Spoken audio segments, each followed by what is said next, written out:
Hello everyone and welcome back to another book review. Today I am going to be reviewing Inanna, Lady of the Largest Heart, Poems of the Sumerian High Priestess Enheduanna by Betty De Shong Meador. So this is what the book looks like. It is a collection of poems with analysis and relevant text and context around the poems. And this was a book that was interesting to me because I'm interested in ancient and Mesopotamian history. So I'm going to talk about what you can expect if you get this book or if you're looking to read this book, what's inside it and the layout. And then I'm going to go into just some aspects that I found interesting in this book, which I really had to pare down because this book to me was absolutely fascinating. And I think if you enjoy ancient or Mesopotamian history, you are going to enjoy Inanna, Lady of the Largest Heart as well. So first of all, I think we need to start with who we are talking about, both the author Enheduanna and Inanna, who is the goddess who is at the center of these poems. So these poems are written in ancient Mesopotamian Sumerian culture. Enheduanna was a priestess of the moon god Nanna. So this was a god that existed in the culture, and a priestess, a high priestess, especially in this culture at this time, had a lot of economic power. So it wasn't just a low-ranking official, but she really wielded a lot of cultural power. And there's a belief that she had been installed in this position by her father Sargon in an attempt to exert extra control in the region that she was responsible for. So he had expanded his control and he had areas that were maybe more rebellious than others, and he thought by putting his daughter, or I assume one of his daughters, I'm sure Sargon had many, in this role of high priestess, she could have a lot of economic power and influence in this region, but in a role that's outside of maybe the kingship type governor level power. So it's kind of in a different form, but still in a form where she was able to influence economic decisions, power, and had a lot of influence in the region. So Sargon was quite strategic in his installation of Enheduanna. And Enheduanna is linked to a number of different hymns and poems that have come down to us. Now, of course, anything that's this old in history, we're not entirely certain about, so it's not 100% guaranteed that she is the author, but if she did author these poems, then we can say that she is the first named author in human history. So the first person we can tie works to a name. Of course, this is very, very old history, so we're just going off what survived on texts that have been copied many times through history, but it is our best guess. So she wrote poems and hymns, and the focus of this book is those works, or three poems in particular, that were written in praise of Inanna. So she was a high priestess of Nanna, who was the moon god, but Inanna is a goddess, and she is the goddess of love, war, fertility, kind of has connections with Venus, but of course Venus comes much later in human history. And Inanna was a goddess who is worshipped in ancient Sumer. She's an ancient Mesopotamian goddess, and I think she's better known by the name Ishtar, under which she was worshipped in Babylon and other civilizations and cultures that came later. So Inanna, Ishtar, but Enheduanna would have known her as Inanna, is the person that she is writing these poems for. And that's kind of the key players that we're going to be dealing with in this book. The book has two parts because the author wants to focus on three particular poems that Enheduanna wrote for Inanna. But first, you need a lot of context going into these poems because we're talking about very ancient history that not a lot of people are going to be familiar with. So the book has two parts, and part one is just the context. It's called the cultural and historical context. So what is the world Enheduanna lived in? What is it like to be in this world? What would her role have been? What about her father? What were the current pressing political matters? We have titles such as Through the Gates of Wonder, the early cuneiform signs of the goddess Inanna, and that is quite literally the writing of these names. Great Lady Inanna, a paradoxical goddess, encompasses heaven, earth, and the underworld. The robes of the old god, and that goes back to some of Inanna's roots, which probably existed in Neolithic Mesopotamian cultures that we don't have necessarily good written access to, just due to the lack of writing.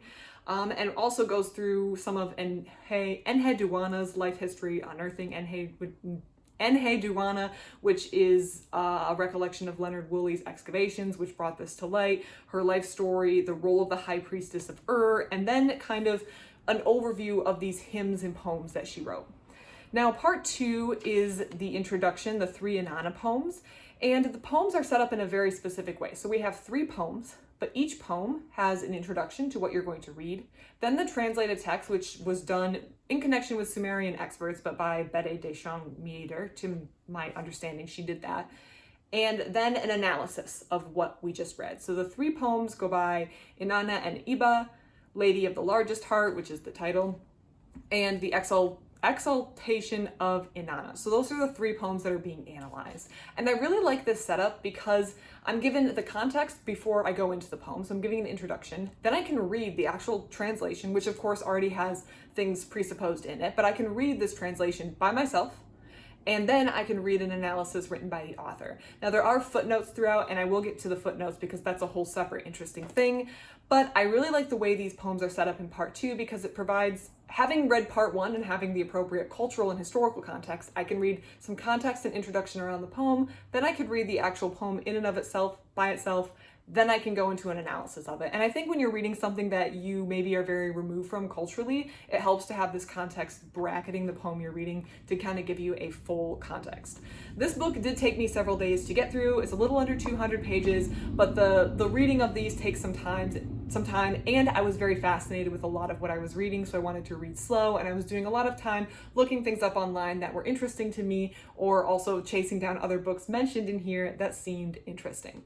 Now, this is not my first brush with Inanna. I have read Inanna, Queen of Heaven and Earth by Samuel Noah Kramer and Diane Wolkstein, which is referenced in this book. So that does seem to be a seminal work on Inanna. So I do have a review of that on my channel, and I will link the review at the end of this video if everything goes according to plan. I found that book to be very interesting and also gave me a good introduction and includes a lot of context around Inanna that isn't covered in detail in this book, such as her descent into the underworld, which is a very relatively famous tale from Mesopotamia that kind of has this death and rebirth aspect to it that is going to be familiar to readers. It is mentioned briefly in this book, but that book by Samuel Noah Kramer just seems to really get a lot of the facts around Inanna and is much longer and more focused on maybe the historical and cultural context of Inanna, as opposed to this book, which is more focused on the poetry and just provides the context around the goddess. So, well, this is more of a focused history on the poetry versus a historical context that this goddess was worshipped in. I did really like this. I liked the deep dive, and I liked the way the poetry was set up. So with the outline, the format set up, now we're going to talk about some things that I found interesting. So I'm going to start with some overview of how I felt about it, but then I'm just going to touch on a few interesting key points that were interesting to me. And again, I had to pare this down from a long list, so I'm just pulling random interesting things that were interesting to me. If you read this book, please put things that you found interesting down below. I'm sure I also found them interesting, and I just had to pare it down so this would not be a 2-hour video. Overall, I think the author does a really good job in this book of creating a personal connection. I feel like when we're dealing with a person or a poem or literature or a culture that's so far removed from the way that we live now, it can be very hard to have that personal connection. You can understand the facts, but really trying to feel how Enheduanna would have felt or how worshippers would have felt when worshiping Inanna is very difficult to recreate. And that's where I feel like some of the books by Samuel Noah Kramer, like the Inanna one, are very good. They're very academic. They focus on the facts, and there's a role for that. There's a role for just understanding the facts. But the author of this book really dives into the feelings, the way she would have felt, and really weaves in her own commentary and takes, which makes it very personable. And I think that's kind of important, even though it can lead to what I'm going to talk about in a moment, because it makes this approachable in a way that some of these older texts or older cultures aren't when we are so far removed. That being said, throughout this entire book, you're going to find a lot of things that are universal to the human condition.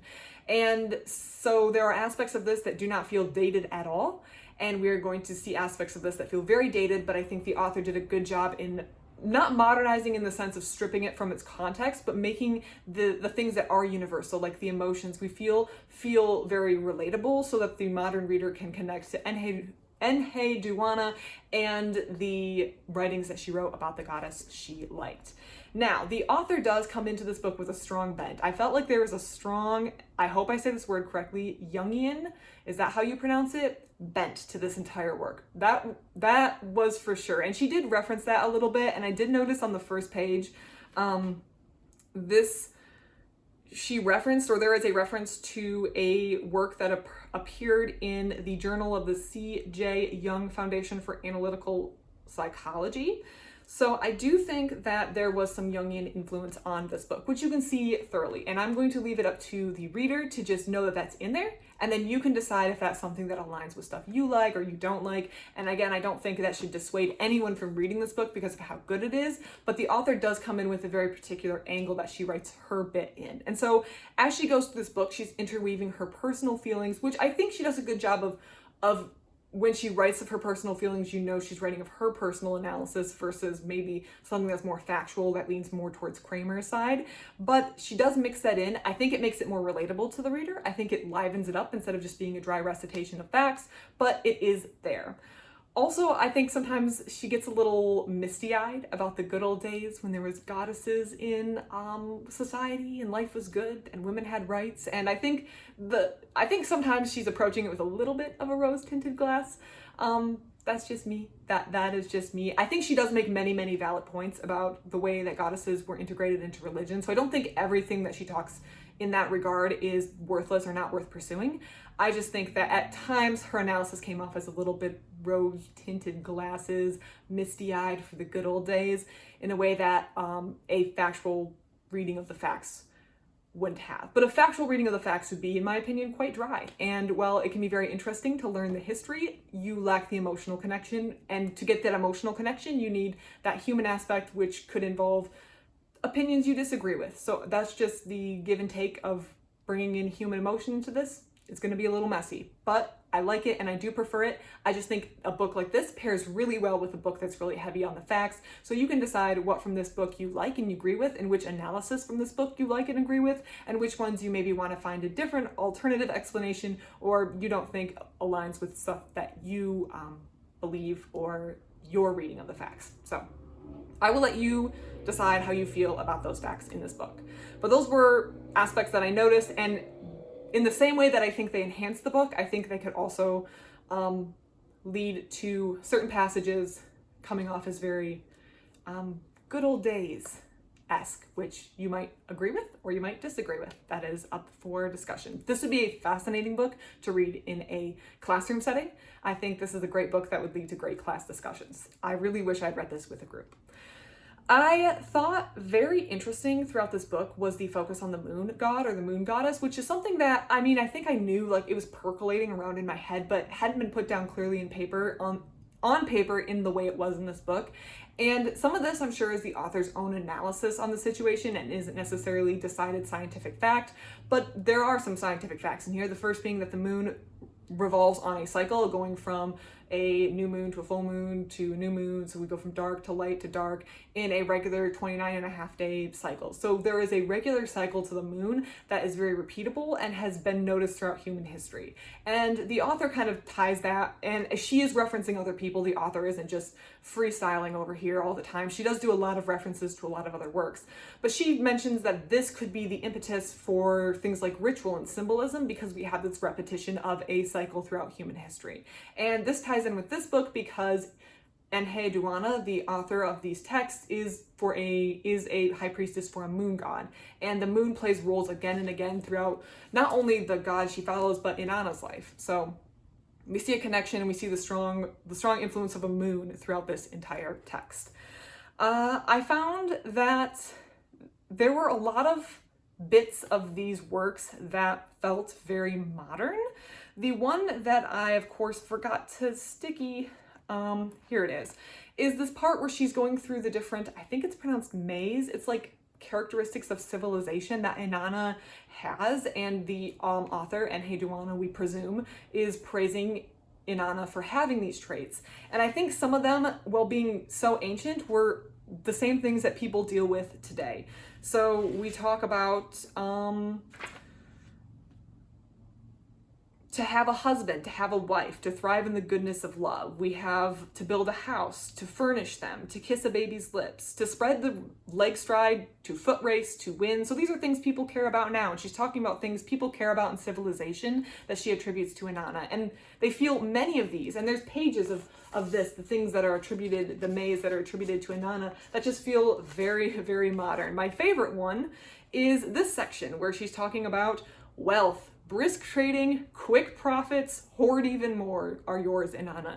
Prosperous business, abundance of money, and then of course the flip side, indebtedness and ruinous loss are yours, Inanna. And I thought, how is it that even today in 2024, I'm sure there are plenty of businesses that would love to have wealth, brisk trading, and quick profits. That has not changed in human history. That felt timeless. Yes, let's get some quick profits, as well as of course the things that are maybe more universal to more than just some CFOs and board meetings, like having a wife, having a husband, building a house, having a child, winning a foot race. Those felt also timeless as well, but the quick profits really got to me. I was like, yes.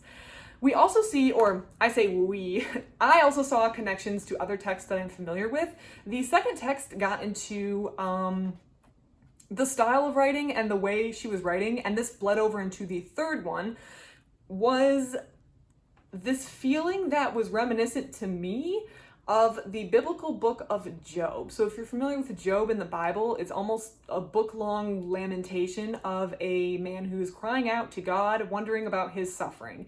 And part of book 2 and a whole section, part of poem 2 and all of poem 3 is the exact same thing. And it is in a style that I feel like if you took text from Job and you put it in this text, it would fit right in. And it makes me think, again, I want to preface this, I'm not a student of the Near East or Mesopotamia or Sumer or anything like that. So this is just me noticing this. And I wonder if anyone else would feel the same. I almost wonder if by being written in the same area of the world, they have a shared cultural heritage, which leads to very similar literary styles, which enabled both the book of Job to be written in the style that it is, that feels very reminiscent of the texts that are written in here. So on page 114, we have a section that says, I am yours, why do you slay me?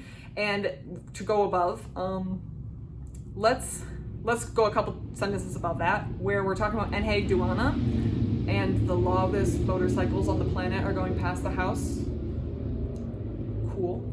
Enheduanna is talking about the suffering she has undergone. She has undergone a long period of suffering, she says. Such suffering can only be caused by Inanna. She questions the goddess's motives. How can Inanna torture her in this way when she is the most devoted of worshippers?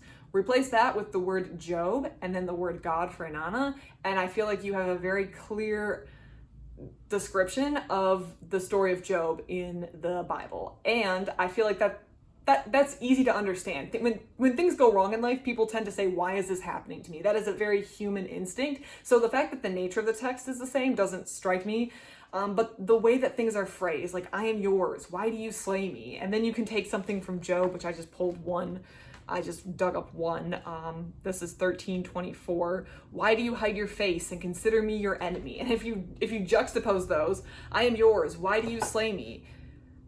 Why do you hide your face and consider me your enemy? I mean, the flow feels the exact same. And I have to wonder if anyone has thought about that, or if I'm just making things up or finding a connection when there is none. That could be totally true too. But as I read poems 2 and 3, I just kept thinking of that, which is something that maybe is more familiar or accessible, or maybe more people in today's world will have been exposed to the text from the book of Job versus Enheduanna's Inanna text. Like, this feels a little bit more niche, if you get what I mean. But I wonder if anyone else who read this found any parallels. That would be interesting to me. There's also a whole section in here that is just the footnotes. And the footnotes is something that I still need to go through with a fine-tooth comb, because I think there are many, many interesting books listed in the footnotes that I want to read myself, because I think a lot of interesting things were brought up that I would love to explore. So I'm going to go back through the footnotes after this and find a lot of books I'm sure that I want to read. So if you want more books, interesting books to read, I've already done a little looking, but the footnotes, don't forget about them. There's tons of interesting commentary in here, and the footnotes, I found myself flipping back and forth between the text and the footnotes to get more context and understanding, because I found that they kind of went hand in hand. I understand the author didn't want to interrupt the flow of the poetry when she wanted to just clarify the meaning of a word, so she put them in the footnotes, but I did have to flip back and forth quite a bit, which wasn't a negative to me. I just found it very interesting, and those footnotes seem to contain a lot of references to other books with very interesting titles, so I will be going back and looking over those. Overall, I highly recommend Inanna, Lady of the Largest Heart. I think this was a very fascinating book that kind of wove a lot of human emotion into something that maybe is now seen as just dry, dusty, ancient history. And if you have read this book, I would love to hear your thoughts and opinions of it. Also, check out my review of any book that I've read by Samuel Noah Kramer. I've read Inanna Lady of the, not Lady of the Largest Heart, Queen of Heaven and Earth, as well as his book on the Sumerians, both books that were very interesting and well done, and I have reviewed, so I will put them at the end of this video. Put your thoughts and comments on this in the comment section down below. I would love to hear them. Thank you so much for watching, and I hope you have a great rest of your day.